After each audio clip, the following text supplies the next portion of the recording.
Good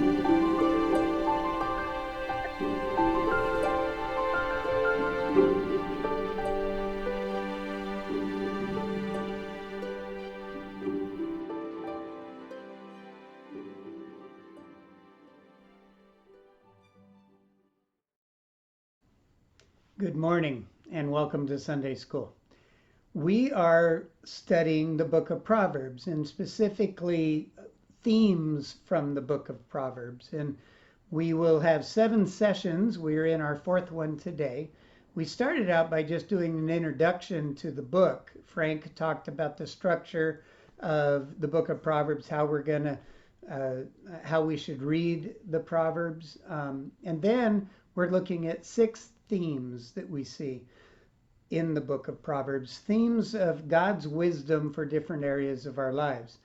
These 6 themes fit into 3 larger themes. They're subsets of 3 larger themes. And the first of those larger themes is wisdom in living well in the world. These are things that help us understand how the world works. By observation and studying the world, we have wisdom from the scriptures on how to navigate the world. And so one of those had to do with wealth and work. And Frank spoke to us about wisdom for wealth and work. And then also we have wisdom for living well in our relationships. A lot of the Proverbs talk about relationships and how to get along with one another and different things that help us to get along with one another. So we dealt with wisdom in our words last week. And then we will also in 2 weeks be dealing with wisdom in family living. Both of these really describe from the book of Proverbs how to get along in relationships. And then there's wisdom for the heart. And this is talking kind of about internal righteousness. And so today we're going to be talking about wisdom over anger. And then next week we'll talk about wisdom over pride.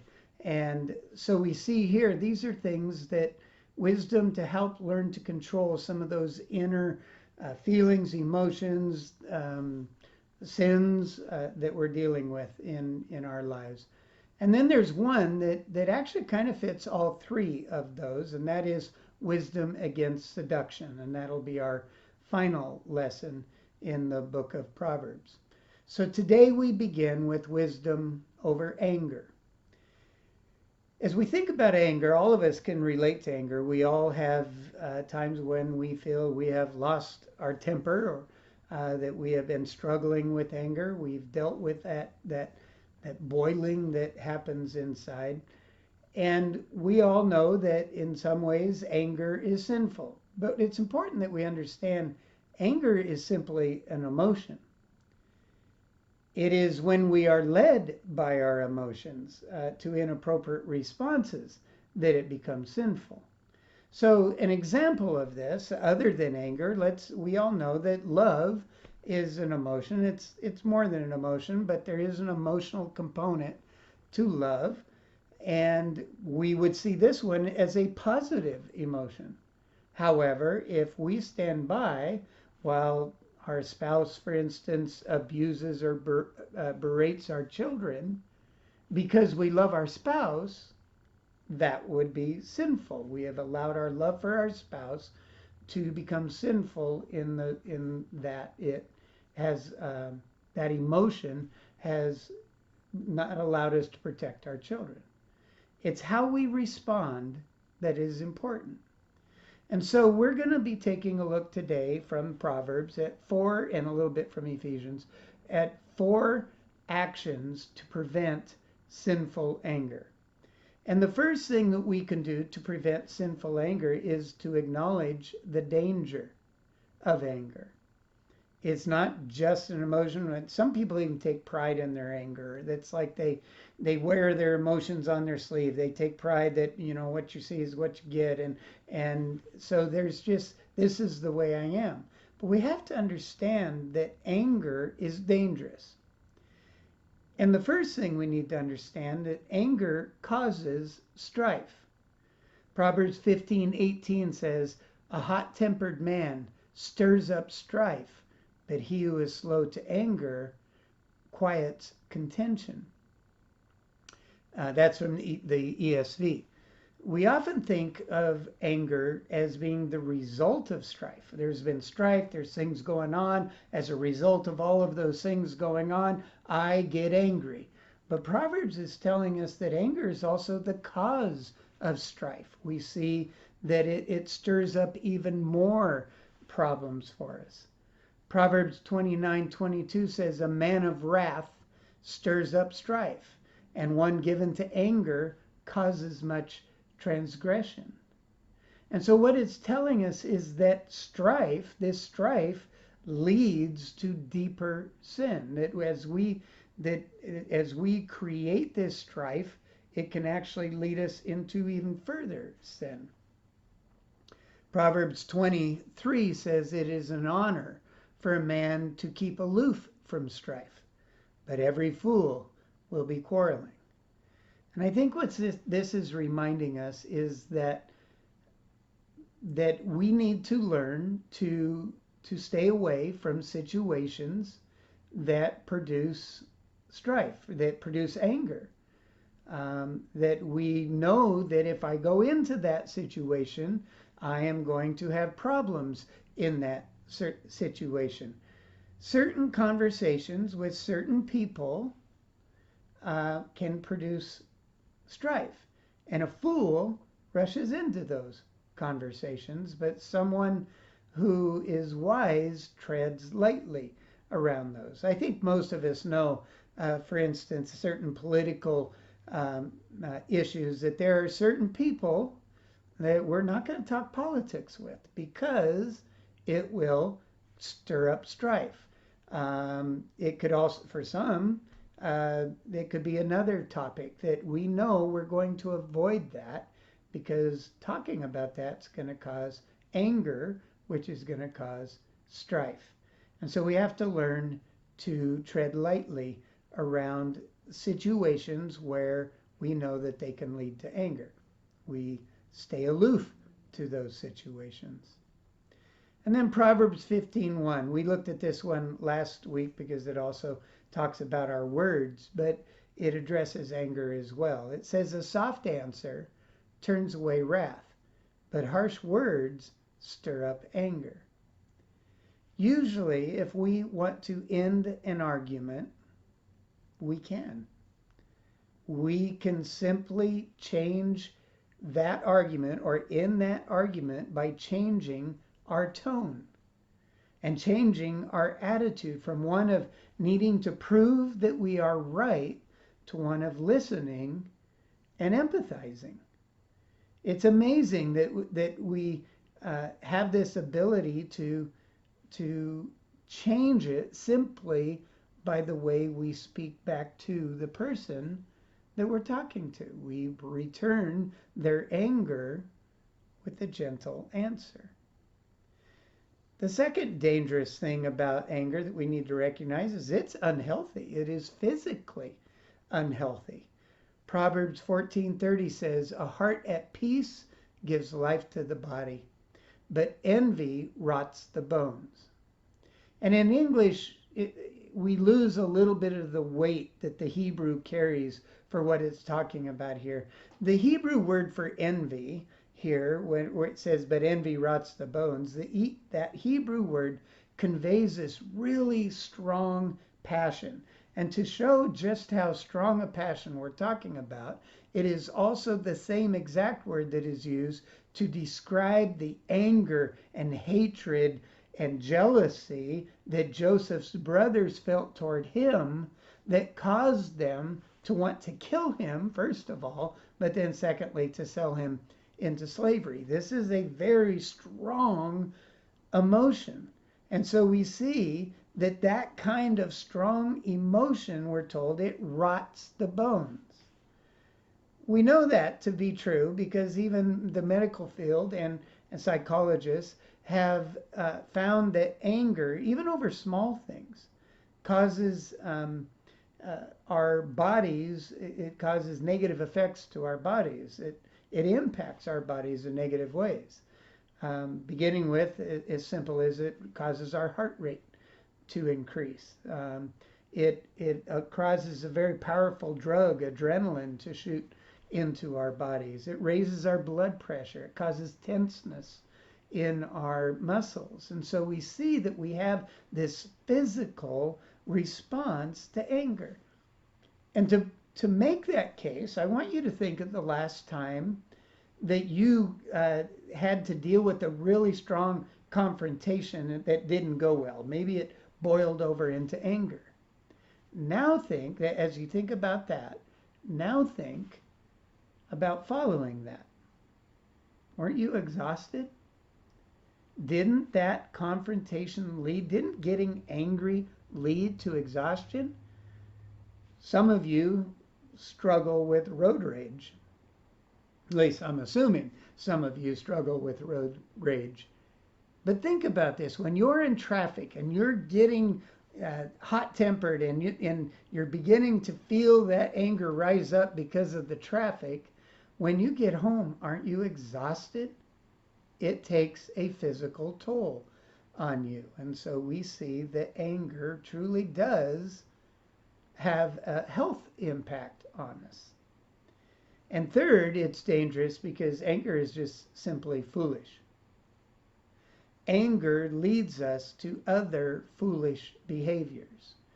Proverbs 14:17 says, "A quick-tempered person does foolish things, and the one who devises evil schemes is hated."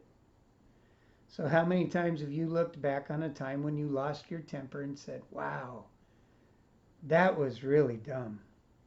I can tell you too many stories in my own life where I almost, it's like I have to step away from myself, and it's like I'm watching myself in a movie, and I'm looking at that through anger, and I'm saying, that was really stupid. The way you behaved is not who you want to be. Not only does it cause us to do stupid things and say stupid things, it causes us to miss opportunities. We can miss job opportunities, for instance. So we can either in our anger quit a job or get fired from a job because we've allowed our anger to control us, and we've said something we shouldn't have said. So we get fired and miss that opportunity. We miss opportunities in relationships.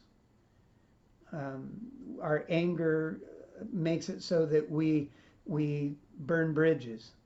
And now we've missed out on some great possible friendships because we've allowed our anger to control us rather than us controlling our anger.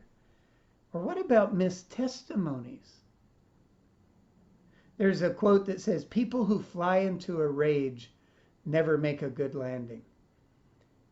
And we have to recognize that we don't always get a second chance for a good first impression. We don't get a second chance to present Christ in a way in someone's life. If we are angry and people see that anger and we come across as an angry person, it destroys our testimony to people. And anger makes it difficult to think straight. So we end up making really dumb choices. Anger turns us into a fool. So we need to look at the second thing we can do to control our anger is not just acknowledging how dangerous it is, we can prevent the descent into anger. And we do that by recognizing, first of all, that anger is progressive.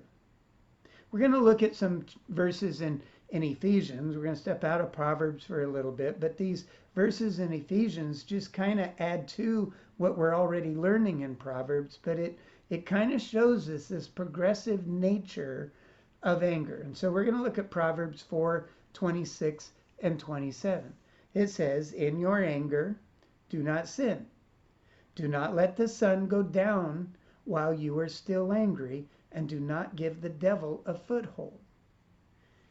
You catch that last part, do not give the devil a foothold. We're being told by Ephesians we need to settle anger quickly. We cannot let it fester, because when we do, we're giving the devil a foothold. It's kind of like a terrorist that has come into our borders. We may not see the impact of what they're doing right away. You don't know, but you do know that you may not know when it's going to happen, but you do know that something is being plotted. Something evil is about to come. And so we have to root out the terrorists within our borders. That is kind of what the way we should see anger.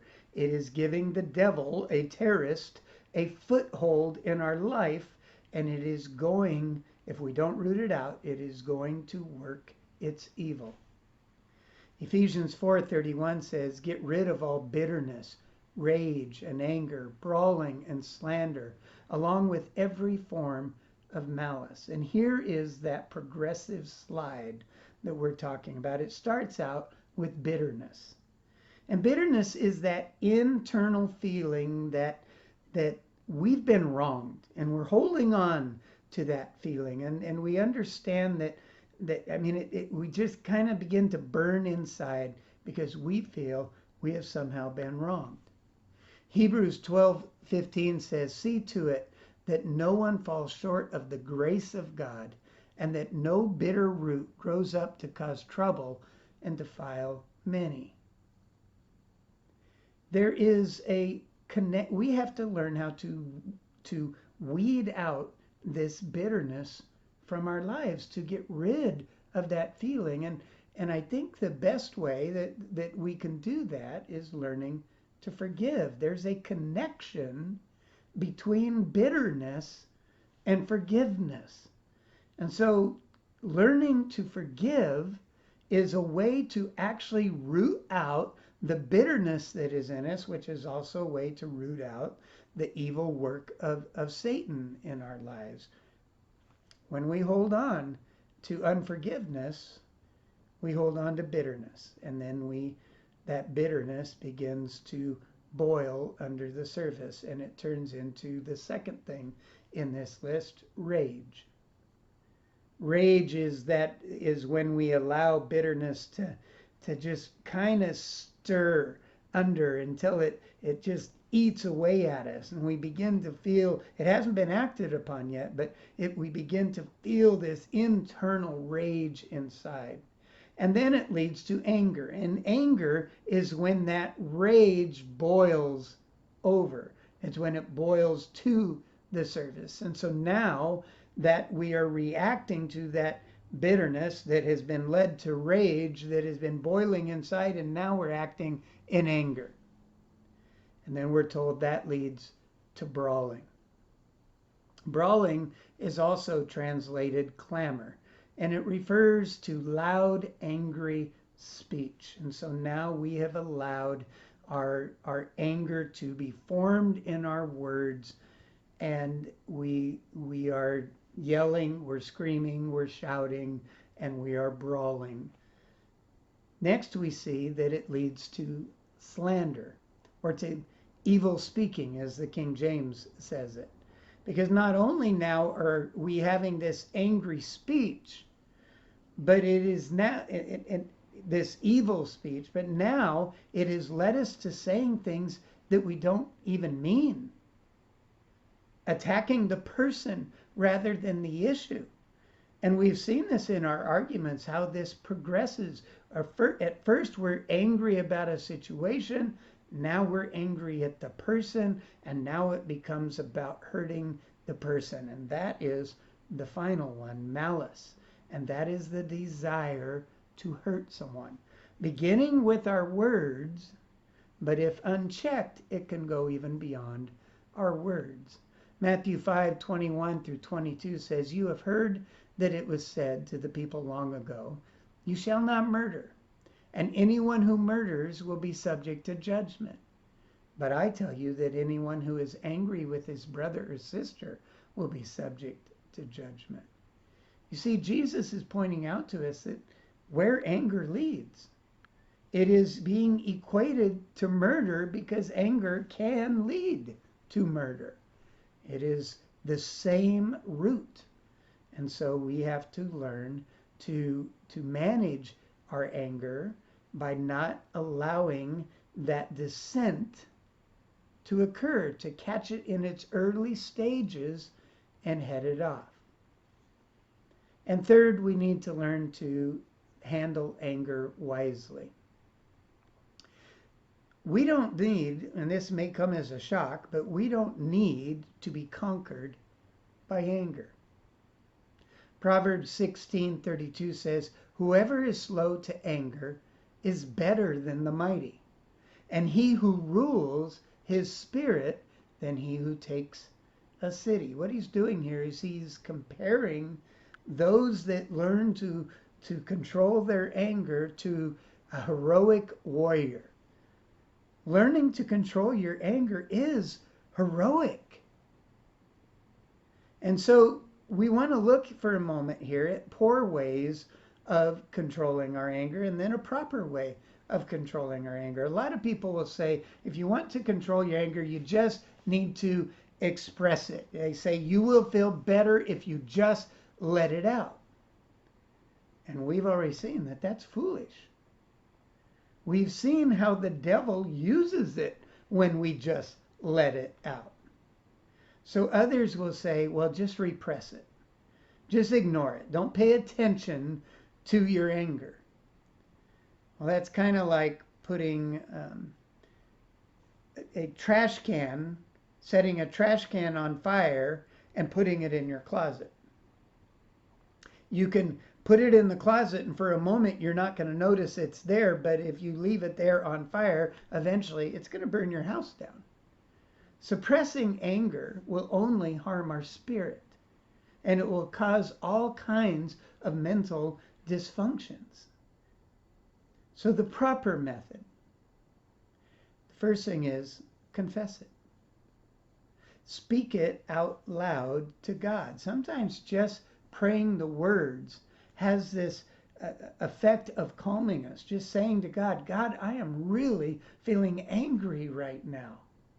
It's amazing how when we just confess that to God, we begin to calm. And the second thing we need to do is we need to slow it down.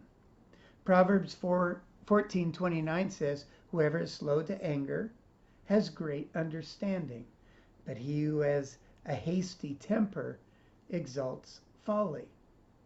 So we need to learn to take a breath. You've heard about counting to 10. There's actually wisdom in that.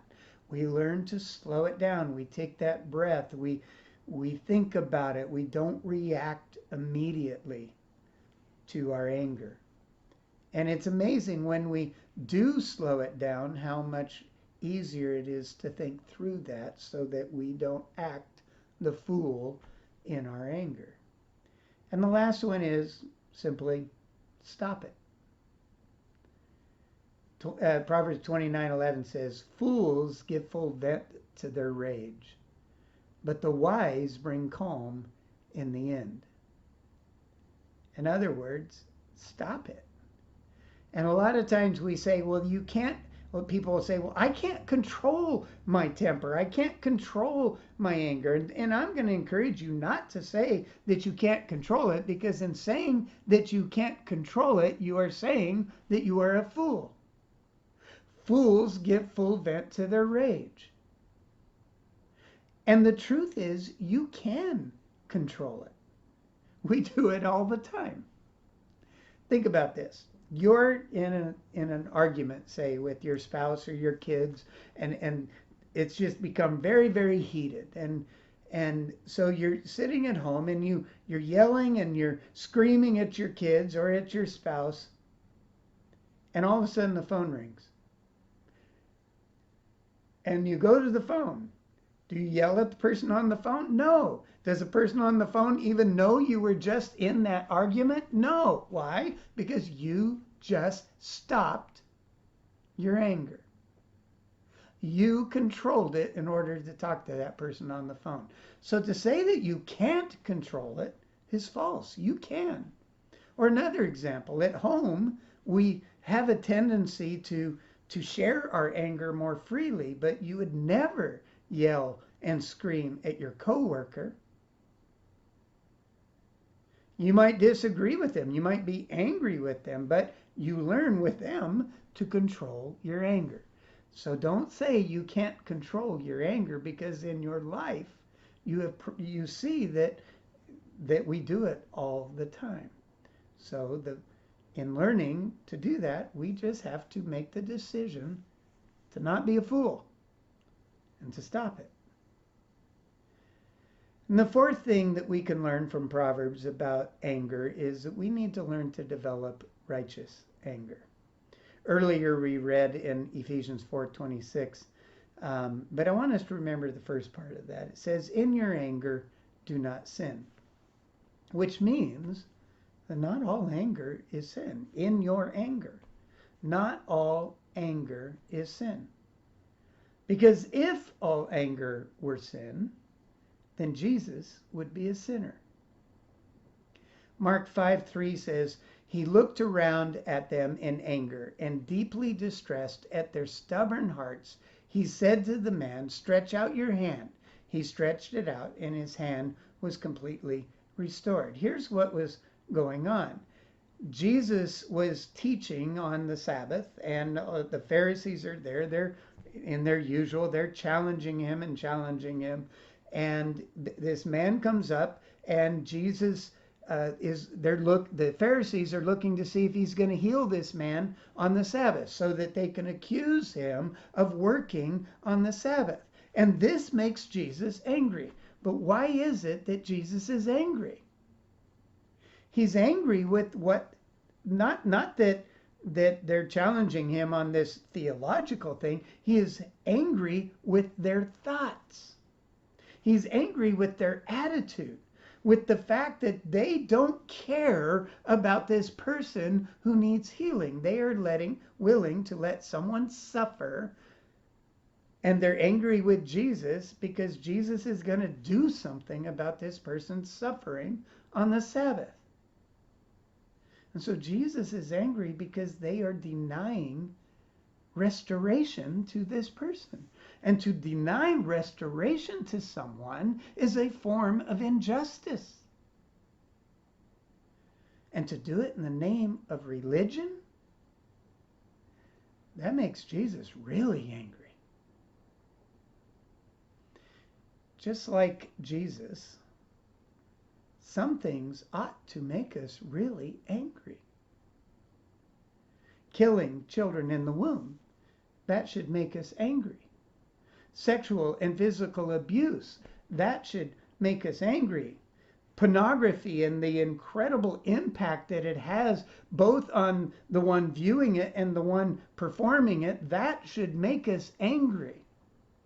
The sex trade, drunk driving, world hunger, abuse of power and corruption, injustice and apathy, all of these things should make us angry. This is what we call righteous anger. But we need to remember that in that anger, we are always to respond with love. We are to hate that sin, absolutely hate that sin. However, Jesus didn't say that they will know us by what we hate. He didn't say that the world will know us by our righteous anger. He said in John 13:35, "By this everyone will know that you are my disciples, if you love one another." So yes, we need to learn to be angry about sin, because sin has done incredible damage. But we need to learn to express that through love, through seeking understanding, through gentle answers, through soft rebukes, through correction. We need to show love in the way we deal with our righteous anger. Proverbs has taught us a lot about anger, as well as other verses in the Bible, and I hope that if you struggle with anger in your own life, that you will go to God's Word and you'll meditate on the Proverbs and allow them to really wash over you, that you will put into practice some of these steps of confessing our sin, confessing our anger, of slowing it down, and then putting an end to it, recognizing we have victory in Christ through the Holy Spirit to stop that anger. I hope that this has been helpful for you. At this time, we're going to ask you to pause the video, and we will have 4 questions for you on each of the next 4 slides, and then we will end with those questions. I want to encourage you to take time, if you're with your family, to discuss this, because I guarantee you your family knows your anger probably better than anyone else. And so it'd be a great time to even maybe confess to them that your struggles with anger, and discuss it together of how you were able to overcome that anger. So take this time to go through these 4 questions. We'll see you next week. God bless.